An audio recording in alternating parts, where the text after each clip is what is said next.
Una esperienza sicuramente interessante quella di Agrigento che state vivendo con Uno Nessuno 100.000 al Teatro Pirandello, ma tante altre iniziative oggi qui all'Accademia Belle Arti Michelangelo. Ecco, una valutazione di questa esperienza. La valutazione è senz'altro molto positiva perché ci ha messo nella condizione di fare un'esperienza davvero unica per quanto riguarda l'attività scolastica. I ragazzi si stanno confrontando con altre realtà e hanno affrontato anche l'incredibile storia di Pirandello, del suo teatro e della messa in scena di situazioni veramente molto educative.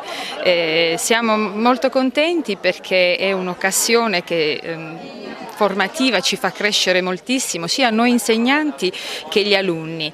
Noi veniamo dalla provincia di Bari, siamo di Canosa di Puglia e abbiamo subito colto l'interesse per questo concorso che abbiamo vissuto in maniera anche molto giocosa.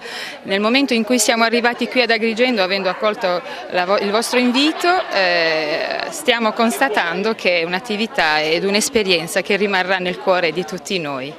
Invece lei, professore dal nord, cosa ne pensa?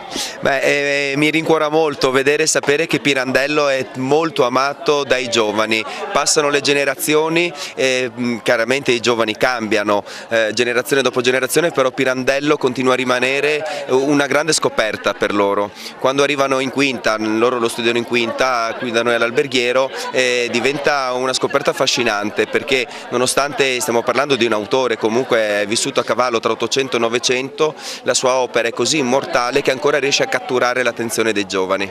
Ora sentiamo gli alunni, questa visita ad Agrigento, vedere i luoghi insomma, di Pirandello, il caos, la sua casa natale, che sensazione ti fa scoprire? Ma allora, per la prima volta ovviamente questa è la prima volta che sono venuto qua a Agrigento, è un'emozione fantastica, soprattutto entrare appunto nel teatro e poter recitare da solo e fare il pezzo appunto che è stato preparato e visitare anche la città, che ovviamente è qualcosa di magnifico, soprattutto la Valle dei Templi che abbiamo visto ieri è stata fantastica.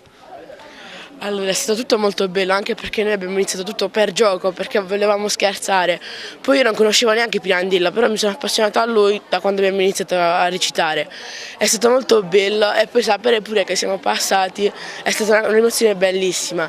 Inoltre andare a teatro e recitare, vedere il sipario che si apre, un'emozione indescrivibile.